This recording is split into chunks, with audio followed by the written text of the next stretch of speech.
Aš priėmiau žaidimo kūrimo iššūkį. Jame reikėjo sukurti žaidimą, kuriam valdoma beždžionė ir beždžionė vaikosi žmonės. Tai žmonės atsiranda bangomis, pradedant nuo nedidelės bangos 10, 25, 50, 100 žmonių. Jie vaikosi, kol gorila praranda savo gyvybės taškus. Gyvybės taškus galima atsistatyti šiais gėrimais, kurie yra pastatyti po visą lygį. Prasideda antra banga.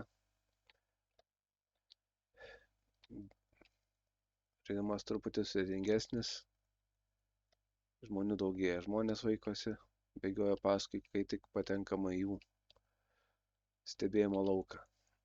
Priėjęs už nugaros, jie nelabai ką gali padaryti.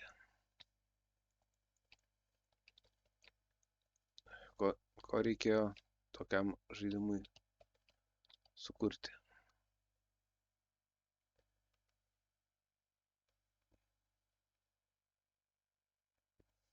Žaidimas sukurtas su Blueprint sistema, kurioje aprašomas kiekvienas objektas, aktorius, ir kiti, ir taip toliau. Čia yra gorilos valdymas ir veiksmai su komentarais, kviečiamas funkcijos, suteikti gorilai judėjimą, valdyti gorilą, pridėti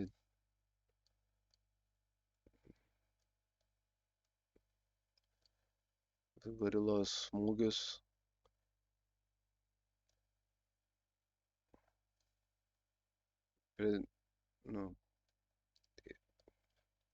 priskirti smūgius gyvybės taškams, atnaujinti gyvybės taškų health barą,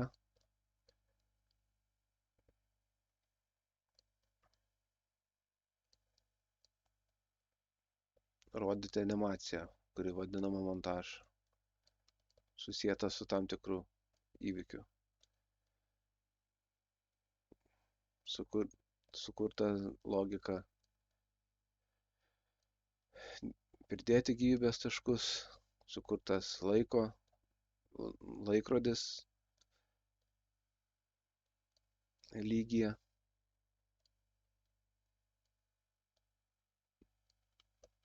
Taip pat kurtas žmogus,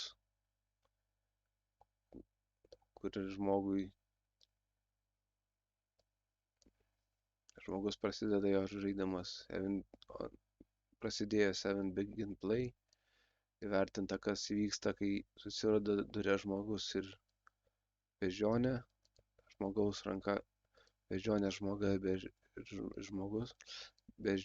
ranka ir žmogus.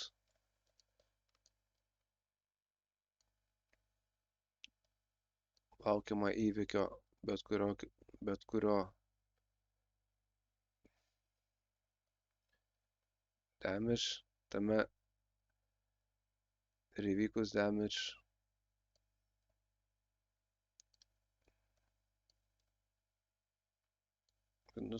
sunaikinamas žmogus. Žmogaus aktorius naikinamas, kaip jį pasiekia gorilos smūgis.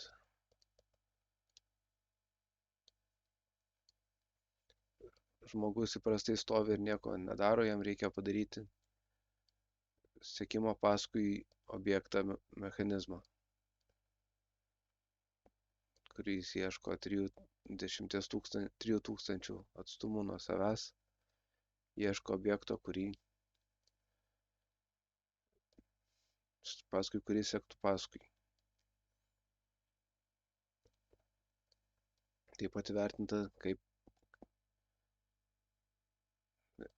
žmogaus smūgiai gorilai, kad kiekvienas smūgis atimtų gyvybės taškus iš gorilos.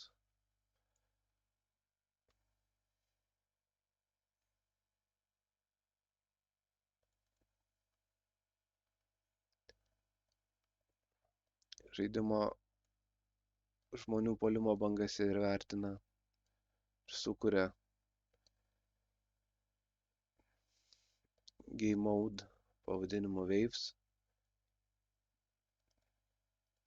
Čia yra funkcijos surandančios taškus, kuriuose galimai gali atsirasti žmonės. Tai jų apie 20, gal yra iš 20 kokios 5 vietose atsiranda žmonės. Atsitiktinėse 5 vietose.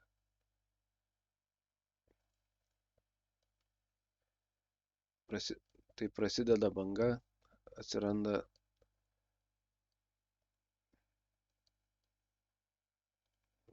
prasideda banga ir pagal aprašytą duomenų struktūrą, kuri atrodo štai taip 10, 25, 50 ir 100 atsiranda žmonės, kurie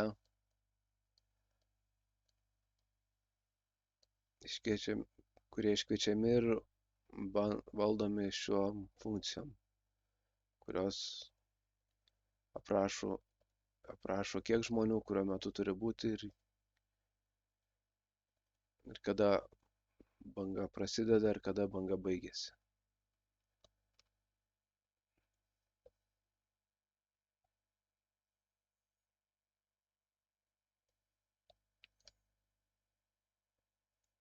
Manau viskas. Įdėjau šiek tiek objektų į lygį, kad būtų įdomesnis žaidimas.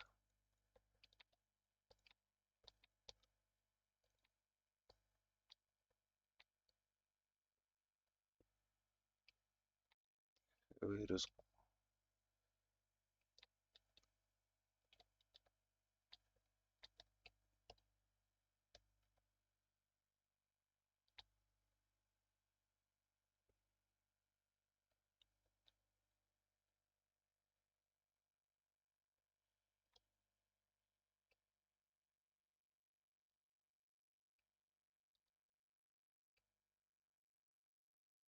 tai yra įprastas masyvaus pasaulio vaizdas.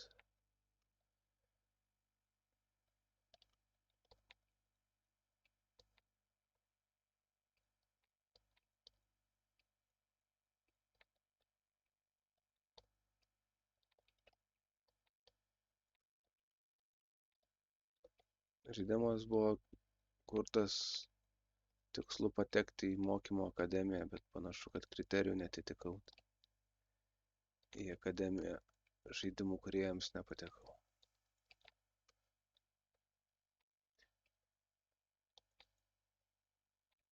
Taip pat